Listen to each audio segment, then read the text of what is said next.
मौलाना सैयद कादरी द्वारा ये दावा किए जाने के बाद कि उनकी 4 पत्नियां और 19 बच्चे हैं। इस बयान पर अमरावती की सांसद नवनीत राणा ने तीखी प्रतिक्रिया दी है।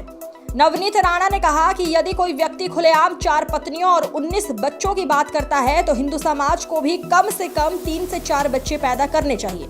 उन्होंने आरोप लगाया कि ये सब एक सोची समझी रणनीति के तहत देश की जनसंख्या संरचना बदलने का प्रयास है। नवनीत राणा ने सवाल उठाया कि जब एक वर्ग बड़ी संख्या में बच्चे पैदा कर रहा है तो हिंदू समाज 1 या 2 बच्चों तक ही क्यों सीमित रहे।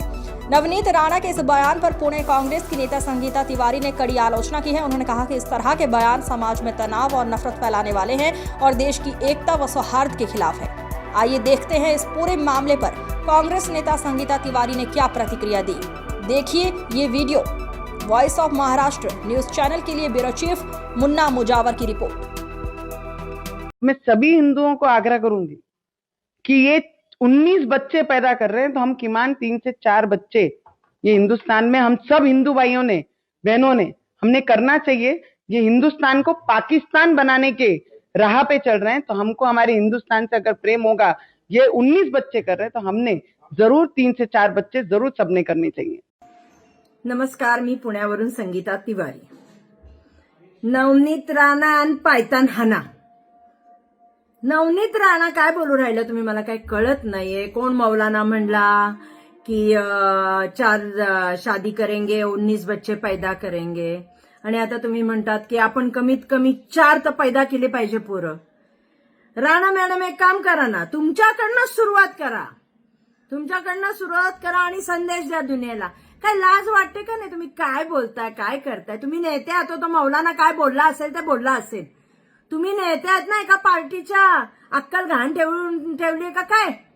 काहीतरी इथला उपयोग करा ना।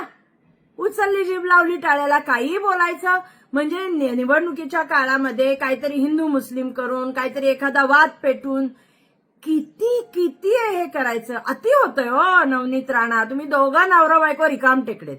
तुम्हाला कधी हनुमान चालीसा लागते, कधी तुम्हाला भोंगे लागतात, कधी तुम्ही बुरख्यावर बोलता, कधी तुम्ही काय करता। म्हणजे एक तर तुमच्या दोघांची मेंटॅलिटी मला कळतच नाही काय आहे।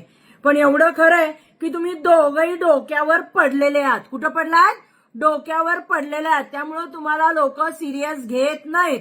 आता हे बिंडोकपणाचं प्रदर्शन बंद करा, नाहीतर जसं मी सुरुवातीला म्हणलं नवनीत राणा पायतान हाना असं लोक करतील, तेव्हा स्वतःच्या तोंडावर तुम्ही दोघंही कंट्रोल ठेवा।